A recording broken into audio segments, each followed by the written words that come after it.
Hello, this is Brian from Yoga Hub, and here's a little tip for working with your forward folds.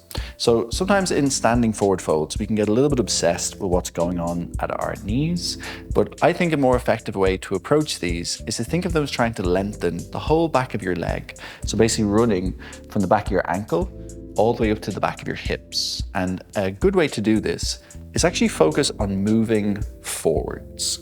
So in a forward fold, if you come in and let your knees bend and actually allow yourself to lean forwards into your toes. What will start to happen is you're going to start to switch on the muscles at the front of your shin, which is going to start to lengthen your Achilles and the back of your calf. And from there, rather than worrying about what's happening at your knees, focusing on lifting the back of your hips up and over your feet. And you'll notice that my knees will get a little longer, but they're not going to be straight, and that's okay.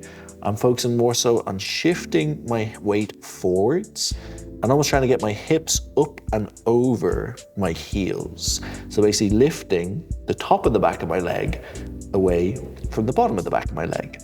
You'll probably feel a little bit less around your knees, which in my opinion is good, and hopefully feel a little bit more around both the upper part of your leg and then also down around your calf.